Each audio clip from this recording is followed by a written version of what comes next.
Hello student, मैं Shivani solar आपका welcome करती हूँ आपके अपने यूट्यूब चैनल एसएससी बुलेट पर। आज हम इस क्लास के अंदर डिस्कस करेंगे कुछ इंपॉर्टेंट पैराजंबल के क्वेश्चन। पैराजंबल की बात करें बच्चों, ये आपके हर एग्जाम में आता है। अगर मैं एमटीएस को छोड़ दूँ तो बाकी जितने भी एग्जाम्स होते हैं एसएससी के, चाहे वो सीएचएसएल हो, चाहे सीजीएल हो, सीपीओ हो, स्टेनो हो, इन सब एग्जाम्स के अंदर पैराजंबल का क्वेश्चन जरूर पूछा जाता है, प्री में भी और आपके मेंस में भी। अब देखो, पैराजंबल के क्वेश्चंस को करते हुए बहुत सारे ऐसे बच्चे हैं जिनको बहुत प्रॉब्लम आती है, क्योंकि इसमें कभी-कभी 4 सेंटेंसेस आते हैं, कभी-कभी 6 सेंटेंसेस भी आते हैं। जब आपको S1 S6 दिया हो तो 6 सेंटेंसेस को पढ़ना और फिर उनको एक करेक्ट ऑर्डर में लगाना। करेक्ट ऑर्डर में लगाते हुए आपको ग्रामेटिकली भी चेक करना होता है कि वो ग्रामेटिकली भी करेक्ट होना चाहिए। तो वहाँ पर बच्चों को लगता है कि इसमें बहुत ज़्यादा टाइम लगता है कि हम किस तरह से मैम कम समय में हम पैराजंबल के क्वेश्चंस को कर सकते हैं। तो इसके लिए एक सीरीज स्टार्ट हुई है एसएससी बुलेट पे, जिसमें आपको डेली बेसिस पे 6 बजे आपको क्लास मिलेगी। 3 दिन क्लोज टेस्ट और 3 दिन पैराजंबल, क्योंकि ये दोनों चीजें ऐसी हैं जो बच्चों की वीकनेस है, कमजोरी है, जिससे बच्चा बहुत ज्यादा परेशान है क्योंकि स्कोर नहीं कर पाता। क्योंकि हर एग्जाम के अंदर एमटीएस में क्लोज टेस्ट आता है, 5 क्वेश्चन फिक्स है हर प्री एग्जाम में आने ही क्लोज टेस्ट के। और उसी तरह से एमटीएस को छोड़ दिया जाए, बाकी सब एग्जाम्स में पैराजंबल के क्वेश्चन मतलब मिनिमम तो 1 आएगा और मैक्सिमम 2 या 3 भी हो सकता है, आएगा ही आएगा एग्जाम में। अब किस तरह से हम इन क्वेश्चंस को करेंगे तो देखिएगा। स्टार्ट करते हैं सेशन को। आज की जो क्लास है जिसके अंदर मैं आपको सीजीएल प्री के क्वेश्चंस कराऊंगी 2022 के। जब भी आप बच्चे पैराजंबल के क्वेश्चंस को करें तो आप बच्चे ध्यान रखें, आप कोशिश करें सबसे पहले एलिमिनेशन मेथड को लगाने की। आप कोशिश करें सबसे पहले एलिमिनेशन मेथड को लगाने की।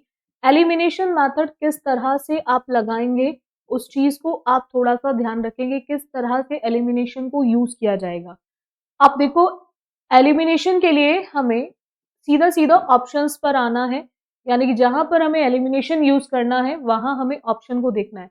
दो टाइप के ऑप्शंस आपको एग्जाम में सबसे ज्यादा मिलेंगे। एक वो टाइप जिसमें दो सेम अल्फाबेट से स्टार्ट होते हैं और एक वो टाइप जिसमें चारों ही डिफरेंट डिफरेंट अल्फाबेट से स्टार्ट होते हैं। तो सबसे पहले टाइप ऑफ ऑप्शन देखो आपको एग्जाम में क्या मिल रहा है। अगर मैं यहाँ पे बात करूं तो एक पी से स्टार्ट है और दो आर से स्टार्ट है, यानी कि वही टाइप जो एग्जाम में सबसे ज्यादा आता है, यानी कि दो सेम उससे स्टार्ट है, यानी कि दो आर से स्टार्ट है। अगर दो सेम से स्टार्ट है तो 90 से 95% ऑप्शन आप बच्चे ध्यान रखेंगे हमेशा इसी में से होगा, 90 से 95। लेकिन 5% गुंजाइश होती है कि इसमें नहीं होता, तो उस केस में आपको रिमेनिंग ऑप्शन को देखना होता है जो बचे हुए दो। अब सबसे पहले आपको क्या करना है, ये S1 S6 नहीं है, लेकिन इसमें PQRS में क्या कर रखा है एग्जामिनर ने, आपको थोड़ा सा स्टार्टिंग दे दी गई है, यानी कि बैक इन अप्रैल की बात हो रही है। ठीक, यानी कि अब यहाँ पर स्टार्टिंग दे दी है, थोड़ा सा स्टार्टिंग दे दी है, जिसको कोई नाम नहीं दिया, ना तो S1 दिया है ना ही S6, कुछ भी नहीं है। बस आपको बैक इन अप्रैल के बाद चेक करना है कि क्या आर आ सकता है या नहीं। अगर आर आ सकता है तो दो ऑप्शन खत्म, और अगर आर नहीं आ सकता तो भी दो ऑप्शन खत्म। ये एलिमिनेशन का एक आपको फायदा होता है कि नंबर ऑफ ऑप्शंस आपके कम हो जाते एग्जाम में क्वेश्चन को करने के लिए। हम बैक इन अप्रैल की बात कर रहे हैं, और अब उसके बाद I was visiting family in south Carolina. अब बात हो रही है कि कहीं ना कहीं विजिट करने की, कि कहाँ वो विजिट कर रहा था अपनी फैमिली के साथ। तो यहाँ पर हमें ये क्लियर हो गया कि आर हमारा फर्स्ट सेंटेंस होगा, यानी कि अप्रैल में वो हम पिछले अप्रैल की बात कर रहे हैं, हम जब बैक में गए अप्रैल में तो वो कहीं ना कहीं विजिट कर रहा था। ठीक है, अब यहाँ पर हमें क्लियर हो गया कि हमारा जो फर्स्ट सेंटेंस होगा वो आर होगा। अब हम इजिली दो ऑप्शंस को हटा सकते हैं, इजिली दो ऑप्शंस को हटा सकते हैं। वो दो ऑप्शन, एक जो आपका क्यू से स्टार्ट है और एक वो जो आपका पी से स्टार्ट है। ठीक है, अब पॉइंट आता है कि आर के बाद बच्चों दो चीजें हैं, एक में एस दे रखा है और एक में क्यू दे रखा है। आर के बाद एक में एस दे रखा है और एक में क्यू दे रखा है। अब आपको चेक करना है कि आर के बाद एस आएगा या फिर क्यू आएगा। हम विजिट करने की बात कर रहे हैं फैमिली, और किस किस के साथ उसने विजिट किया, वो पॉइंट बताएंगे, या फिर एकदम से हम बात करेंगे एन आफ्टरनून वॉकिंग, एक दिन की बात हो रही है जो वो वॉक कर रहा था। तो visit family and my brother and I spend, मेरे भाई ने और मैंने स्पेंड किया। अब क्या स्पेंड किया, अब उसके बाद वो आएगा एक आफ्टरनून वॉकिंग अराउंड, कहां पर, तो आफ्टर दैट आपका क्यू आएगा। तो यहां से आपको क्लियर हो गया कि जो ये करेक्ट सिक्वेंस होगा वो आर एस पी क्यू होगा, जो करेक्ट सिक्वेंस होगा वो आर एस पी क्यू होगा, और उसी के बेसिस पे आप फर्स्ट ऑप्शन को as a correct answer option लगा सकते हैं। एलिमिनेशन से एक चीज निकल कर आती है, वो क्या, कि इससे आप अपने आंसर को साथ के साथ चेक कर सकते हो कि जो आपने लगाया वो बिल्कुल करेक्ट है। ठीक है, ये एलिमिनेशन का एक बेनिफिट होता है कि आप अपने आंसर को खुद चेक कर सकते हो कि जो आप आंसर टिक कर रहे हो वो बिल्कुल करेक्ट है या फिर नहीं है। तो यहाँ पर आपने क्या देखा कि जो आपका आंसर ऑप्शन है वो बिल्कुल सही है। बोलो इतना क्लियर है सभी को? चलो नेक्स्ट आते हैं। एक और क्वेश्चन देखेंगे जरा बहुत ध्यान से। अब देखो यहाँ पर अगेन टाइप ऑफ ऑप्शन देखो जरा क्या है, कौन सा टाइप ऑप्शन का दे रखा है उसको चेक करेंगे आप सभी बच्चे। हमने क्या देखा यहाँ पर दो बी से स्टार्ट है, दो किससे स्टार्ट है बच्चों, बी से। अब सबसे पहला पॉइंट आता है कि क्या बी हमारा फर्स्ट सेंटेंस होगा या फिर नहीं होगा, क्या बी हमारा फर्स्ट सेंटेंस होगा या फिर नहीं होगा। सबसे पहले पॉइंट हमारा यही आता है। तो यहाँ पर आप बच्चे ध्यान रखेंगे कि क्या बी हमारा फर्स्ट सेंटेंस होगा या फिर नहीं। अब बी में हम बात कर रहे हैं नोज की, ठीक है, बी में हम बात कर रहे हैं नोज की, is the prominent structure between the eyes that serves as the entrance to the, कहीं ना कहीं एक कह सकते हो कि एक इंपॉर्टेंट वो पार्ट है, किसके बीच में स्ट्रक्चर, आईज के बीच में, है ना, नोज, दोनों आईज के बीच में हमारी जो नोज होती है, नाक होती है। अब कहीं ना कहीं वो सर्व करती है एक एंट्रेंस, कह सकते हो एक एंट्रेंस की तरह वो काम करती है। हमने यहाँ पे क्या देखा कि ये जो बी है वो हमारा फर्स्ट सेंटेंस होगा। अब क्यों इनहेल किया जा रहा है, किस चीज के लिए, इट किसके लिए हम यूज कर रहे हैं, फिल्टर कौन फिल्टर करने का काम कर रहा है, हवा को फिल्टर कौन कर रहा है, तो वो सारी चीजें नोज से रिलेटेड है। तो यानी कि हमारा डी और ए हमारा फर्स्ट सेंटेंस नहीं होगा, डी और ए हमारा फर्स्ट सेंटेंस नहीं होगा। फर्स्ट सेंटेंस हमारा क्या होगा, बी, फर्स्ट सेंटेंस हमारा क्या होगा, बी। अब आते हैं नेक्स्ट पॉइंट पे। बी अगर हमारा फर्स्ट सेंटेंस होगा तो बी के बाद एक में, दोनों में ही ए है, दोनों में ही ए है। तो यहां से हमें ये क्लियर हो गया कि फर्स्टली क्यों वो प्रोमिनेंट स्ट्रक्चर है। पहला पॉइंट ये है कि वो प्रोवाइड करता है एयर को, ठीक है, for respiration, serves the sense of smell, condition the air by filtering, warming and moisturing it.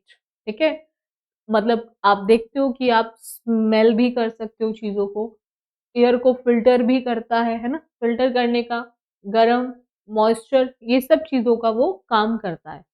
अब ए के बाद डी या फिर सी, ए के बाद डी या फिर सी, बस यही से आंसर ऑप्शन डिसाइड होगा। हम बात कर रहे हैं for inhalation, it has two cavities, separation from one another by a wall of. अब apart from filtering the air, हम बात फिल्टर की कर रहे हैं ना, एयर फिल्टर होने की बात हो रही है, ठीक है, हवा के फिल्टर होने की बात हो रही है। तो वही कनेक्शन आप हमेशा ध्यान रखेंगे कि थोड़ा सा कीवर्ड्स की कनेक्टिविटी आप चेक कर सकते हो, थोड़ा सा कीवर्ड्स की कनेक्टिविटी को चेक कर सकते हो।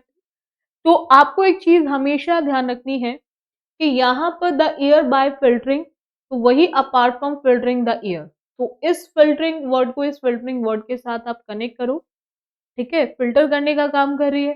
तो यानी कि इन कनेक्टिविटी के बेसिस पे आप ये समझ लो ए के बाद डी आ सकता है, और ए के बाद डी देखो जरा किस में है, तो वो केवल थर्ड ऑप्शन में है, बस उसी को देखकर आप आंसर ऑप्शन थर्ड टिक कर दो। बोलो इतना क्लियर हो गया पॉइंट, समझ आया किस तरह से आपने ऑप्शन को लगाना है। चलो ये भी आपके सीजीएल प्री का ही क्वेश्चन है 2022 का। चलो नेक्स्ट आते हैं। आ जाओ जरा टाइप ऑफ ऑप्शन, मैं साइड हो जाती हूँ ताकि आप क्वेश्चन को थोड़ा सा ध्यान से पढ़ सके। देखो पॉइंट क्या आता है कि यहाँ पर 2 डी से दे रखा है स्टार्ट, है ना, 2 डी से स्टार्ट है। सबसे पहला पॉइंट आता है कि क्या डी हमारा फर्स्ट सेंटेंस होगा या फिर नहीं होगा। डी हमारा फर्स्ट सेंटेंस होगा या फिर नहीं होगा। सबसे पहला पॉइंट यही आता है कि क्या हम डी को as a first sentence use करेंगे या फिर नहीं करेंगे। तो यहाँ पर हम एक प्रिपरेशन की बात कर रहे हैं। वर मेड फॉर अमी ऑफ पानास जर्नी टू सिराज। ठीक, अब यहाँ पर हमें एक पॉइंट क्लियर हो गया कि एट लास्ट, लास्ट तो बाद में आएगा, पहले स्टार्टिंग बताएंगे। वेलकम किसका करा है उसने, हिम किसके लिए यूज हो रहा है। अब गेस्ट क्यों बुलाए जा रहे हैं, बट से कभी हम पैराग्राफ को स्टार्ट नहीं कर सकते। तो हमें इतना तो क्लियर है कि हमारा ना तो फर्स्ट सेंटेंस सी हो सकता और ना ही हमारा फर्स्ट सेंटेंस बी हो सकता है, क्योंकि बी में होस्ट वेलकम हिम, किसका स्वागत करा होस्ट ने, और सी इसलिए नहीं हो सकता, लास्ट बाद में आएगा, पहले हम फर्स्ट का कुछ बताएंगे, फिर हम एट द एंड की बात करते हैं, लास्ट की बात करते हैं, पहले हम शुरू का कुछ बताएंगे। तो यहां से हमें दो चीजें क्लियर होगी, ना तो फर्स्ट ना फोर्थ। हमारा फर्स्ट और फोर्थ ऑप्शन इजिली एलिमिनेट हो सकते हैं सी और बी के बेसिस पे, सी और बी के बेसिस पे। अब बचते हैं दो ऑप्शन, दोनों जो डी से स्टार्ट है, वो दो ऑप्शन जो दोनों ही डी से स्टार्ट है। अब आपको चेक करना है कि क्या डी हमारा फर्स्ट सेंटेंस होगा। तो बिल्कुल होगा, हम एक प्रिपरेशन की बात कर रहे हैं, है ना, वर मेड फॉर जो की गई है, किसके लिए, अमीर के लिए की गई है। अब वहां पर प्रिपरेशन के बाद ये तो क्लियर हो गया कि जब तैयारियों की बात हो रही है, बहुत महान तैयारियां की गई हैं, तो वहां वो पहुंचे भी होंगे, है ना। तो यहाँ पे डी के बाद सी आएगा कि at last he arrived at the beautiful city. जब वो पहुंचा वहां पर एक बहुत सुंदर सी सिटी में, ठीक है।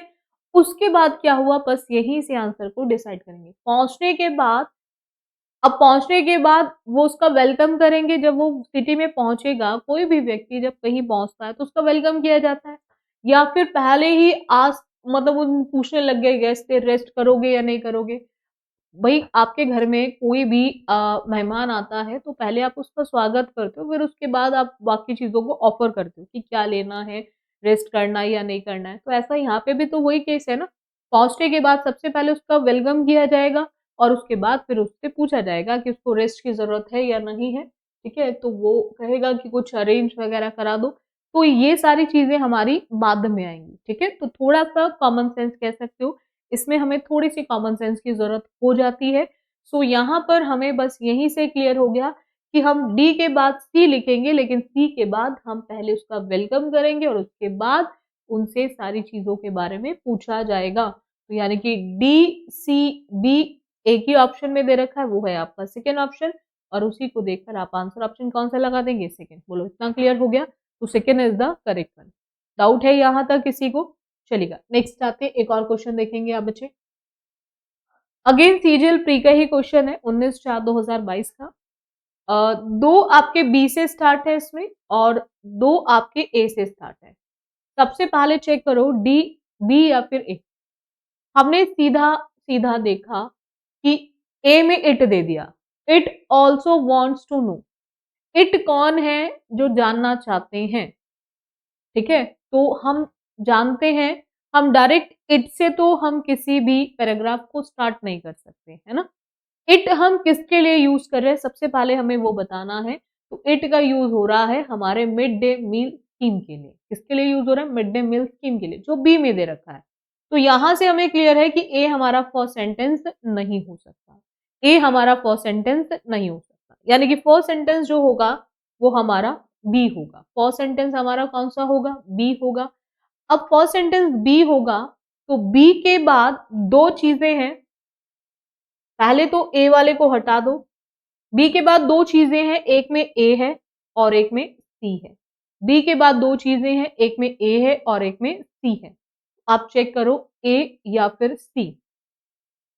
हमने यहाँ पे देखा कि मिड डे मील स्कीम की बात की जा रही है, जिसका एम है प्रोवाइड कराना फ्री खाना चिल्ड्रन को, इज इन फोकस अगेन, ठीक है। अगेन उस चीज पे फोकस आ गया। अब एक में दे रखा है, it also wants to know how many students have been provided nutritious food and improved their overall health. उसका ये भी वो जानना चाहता है कि कितने बच्चों को प्रोवाइड कराया जाता है न्यूट्रिशियस फूड, एक पोर्शन जिसमें पूरा हो, जो उनकी ओवरऑल हेल्थ को अच्छा करने में मदद कर रहा हो, या फिर मिड डे मील स्कीम का एम है प्रोवाइड कराना, खाना फ्री खाना प्रोवाइड कराना। हर एक बच्चे को ये फोकस दोबारा से आया है, और about 1.3 million government schools are covered under this welfare programme of children. लगभग 1.3 मिलियन गवर्नमेंट स्कूल्स जो है उनको कवर किया गया है इस प्रोग्राम के अंदर। इस प्रोग्राम के अंदर हमने इतने बच्चों को कवर किया है, इतने स्कूल्स को कवर किया है, ताकि हर एक बच्चे को फ्री खाना मिल सके। ये तो मिड डे मील स्कीम होती है। तो हमें यहाँ से क्लियर है कि मिड डे मील स्कीम का मतलब प्रोवाइड कराना खाना है। अब खाना प्रोवाइड कितने लोगों को करा चुके हैं, उसके बाद वो आएगा। अब और वो क्या चाहते हैं, उसके बाद फिर वो सब चीज़ें बाद में डिस्कस की जाएँगी। तो यहाँ नहीं कि बी के बाद हमारा ए नहीं आएगा, बी के बाद हमारा सी आएगा। और the government now wants to take, अब वो चाहती है गवर्नमेंट जानना, लेना चाहती है stock of the implementation of the programme. और इट आल्सो, फिर उसके बाद हम लिखेंगे ये भी वो चाहती है, गवर्नमेंट ये भी वो चाहती है, क्या वो चाहती है, it also wants to know, government ये भी चाहती है जानना कि ऐसे कितने बच्चे हैं जिनको प्रोवाइड न्यूट्रिशियस किया गया है। ये इट किसके लिए यूज हो रहा है, फॉर द गवर्नमेंट। गवर्नमेंट किस चीज को जानना चाहती है, मिड डे मील स्कीम के बारे में जानना चाहती है कि कितने बच्चों को दे दिया गया है, उनकी हेल्थ, ओवरऑल हेल्थ इंप्रूव उससे हो भी रही है या फिर नहीं हो रही है, यानी कि उनको न्यूट्रिशियस फूड जो दिया जा रहा है उससे उनकी हेल्थ में इम्प्रूवमेंट आ भी रहा है या नहीं। तो बस उसी के बेसिस पे जो आपका करेक्ट आंसर ऑप्शन होगा वो फर्स्ट हो जाएगा। बोलो, इतना क्लियर है सभी को? डाउट है यहाँ तक किसी को? ठीक है। तो यहाँ पर जो करेक्ट आंसर ऑप्शन होगा वो हमारा क्या हो जाएगा?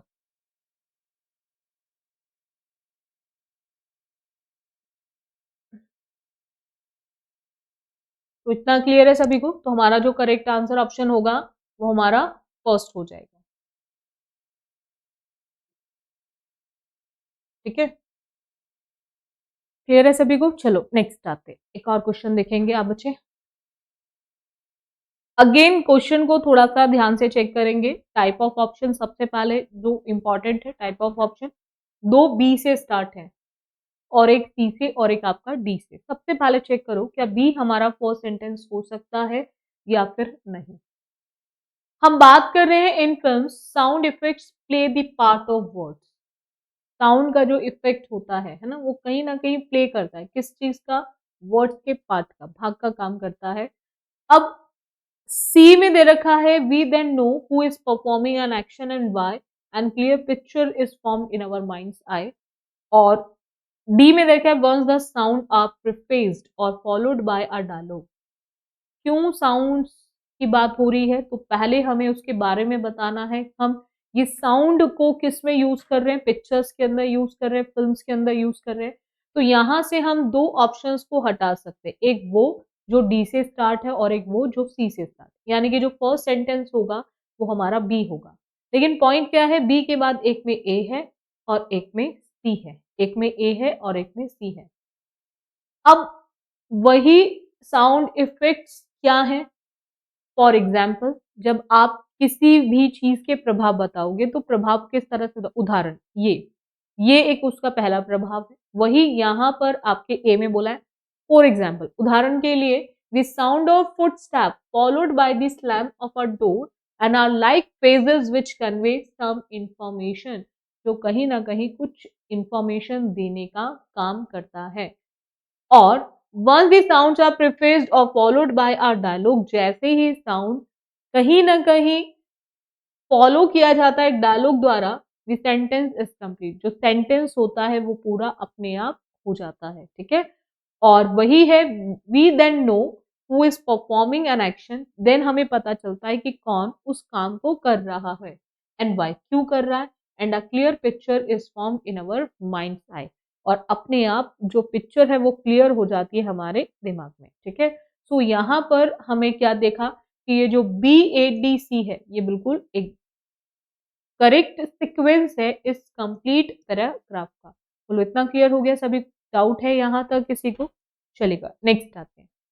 नेक्स्ट देखो, क्वेश्चन को पहले आप खुद पढ़ो, थोड़ा सा मैं साइड हो जाती हूँ, पहले आप खुद पढ़ने की कोशिश करो, देन फिर मैं आपको कराऊंगी इस क्वेश्चन को कि क्या होगा। टाइप ऑफ ऑप्शन देख लो, 2D से स्टार्ट है। टाइप ऑफ ऑप्शन देख लो, 2D से स्टार्ट है। दो भाइयों की बात की जा रही है, उन्हीं के लिए दे वर्ड को यूज कर रहे हैं हम ए और बी में, और इवन सी में अनफॉर्चुनेटली एंड से तो स्टार्ट नहीं हो सकता। इतना तो आप बच्चों को क्लियर हो रहा होगा कि आपका ना तो सी फर्स्ट सेंटेंस हो सकता ना ही आपका बी। तो ये दो ऑप्शन खत्म। देन दे किसके लिए आ रहा है, और एंड से हम कभी किसी पैराग्राफ को स्टार्ट नहीं करते। तो हम बात कर रहे हैं किसकी, दो भाइयों की, ठीक है। Live on adjoining farms in a small village, कहीं ना कहीं एक छोटे से गांव में वो रह रहे हैं, ठीक है। और वहां पर डी के बाद बी या फिर A. Then they had the first serious quarrel in 40 years of farming side by side, yeah they have, they always shared machinery and goods as needed without a hitch, बिना किसी हिचकिचाहट के वो share कर लेते हैं जब भी उनको जरूरत होती है अपने सामान की, अपनी मशीनों की। तो किस तरह से वो मतलब एक साथ जुड़कर एक काम कर रहे हैं एक छोटे से विलेज में दोनों भाई। तो वो रीजन दे रखा है आपको किसमें, ए में या फिर बी में। तो वो रीजन दे रखा है आपको ए में। तो यहां से आपको क्लियर हो जाएगा कि जो डी है, तो डी के बाद हमें किसको यूज करना है, ए को। डी के बाद हमें किसको यूज करना है, ए को। तो बस डी और ए को देखकर आप आसानी से लगा सकते हो। आप चाहो तो इसे कंप्लीट रीड कर लो कि they always shared machinery and goods as needed without a hitch. और देन फिर आपका क्या आएगा, then they had the first serious quarrel, उनकी जो पहली लड़ाई जो हुई थी वो लगभग 40 इयर्स में हुई थी farming side by side, and unfortunately the long collaboration fail apart, एक बहुत लंबे समय से जो लोग जुड़कर काम कर रहे थे वो टूट गया था, ठीक है। तो कहीं ना कहीं यहाँ पर हमें क्लियर हो गया कि जो DABC है वो हमारा बिल्कुल करेक्ट सीक्वेंस है, और we can easily eliminate first option. बोलो इतना क्लियर है सभी को? डाउट है यहाँ तक किसी को? चलेगा, नेक्स्ट आते हैं। एक और पढ़ो जरा क्वेश्चन को, बहुत ध्यान से पढ़ना।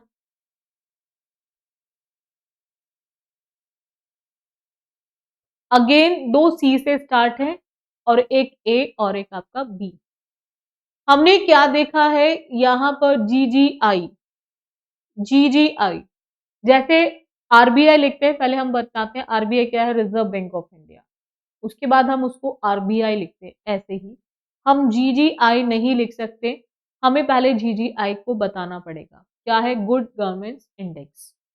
सो हमें यहां से क्लियर हो गया कि हमें फर्स्ट जो सेंटेंस होगा वो हमारा सी ही होगा, क्योंकि बी में जीजीआई लिख रखा है। हमें पहले उसको कंप्लीट बताना है क्या है, उसके बाद हम उसकी एब्रीविएशन वाली फॉर्म यूज कर सकते हैं, जीजीआई। अब ए सेक्टर इंक्लूडेड, किस चीज के लिए सेक्टर्स की बात हो रही है, किस चीज के सेक्टर्स की बात हो रही है, तो ए भी हमारा फर्स्ट सेंटेंस नहीं हो सकता। तो फर्स्ट सेंटेंस हमारा सी होगा। अब पॉइंट है सी के बाद ए या फिर सी के बाद बी, सी के बाद ए या फिर सी के बाद बी। अब बात हो रही है गुड गवर्नेंस इंडेक्स की।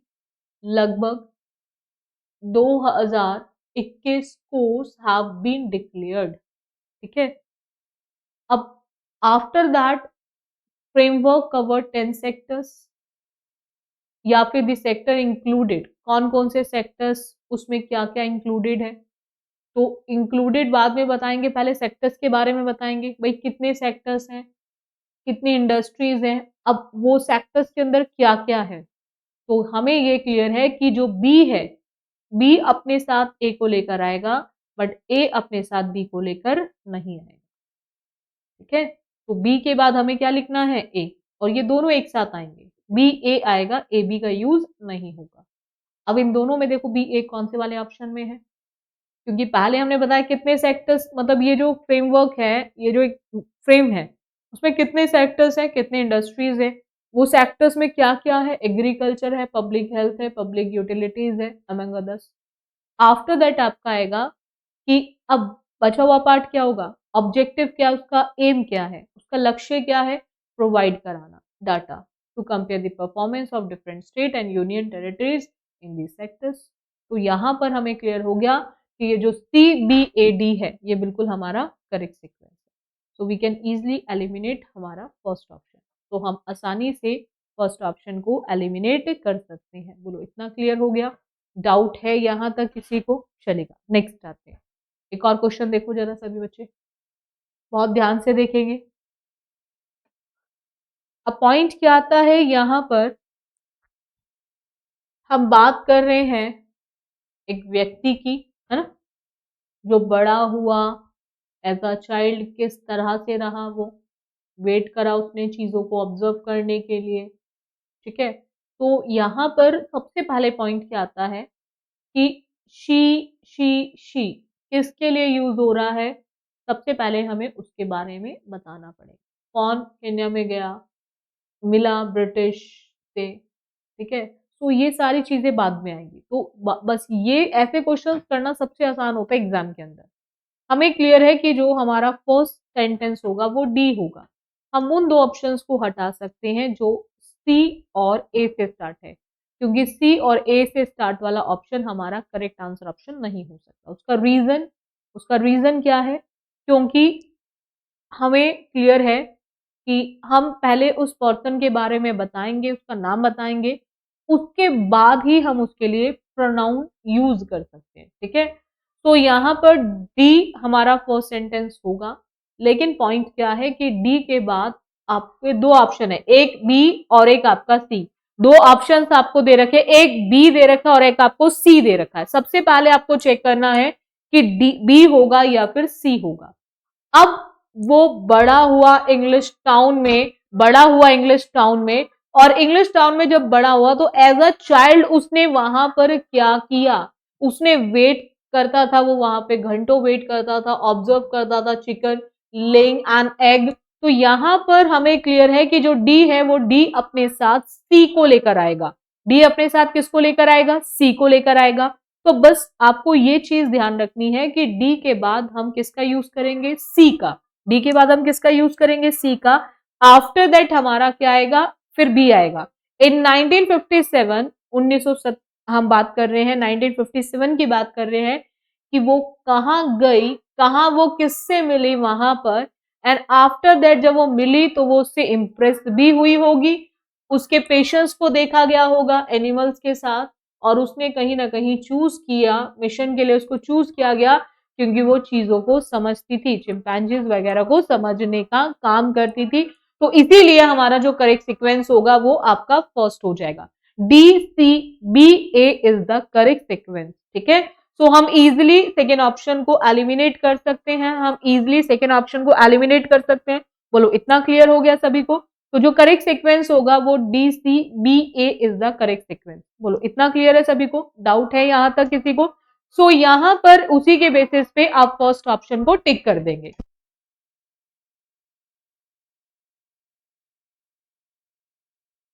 तो इसका जो करेक्ट आंसर होगा वो आपका फर्स्ट हो जाएगा। बोलो इतना क्लियर है सभी को?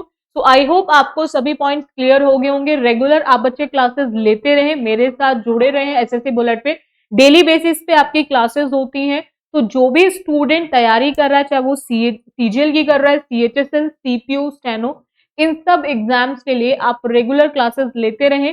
दो क्लासेस चलती है आपकी लाइव, एक 12:30 चलती है जो आपकी सीपीओ मेंस की है। 22 दिसंबर को सीपीओ मेंस है, तो ये सीपीओ मेंस की क्लास है, रेगुलर आप लेते रहें।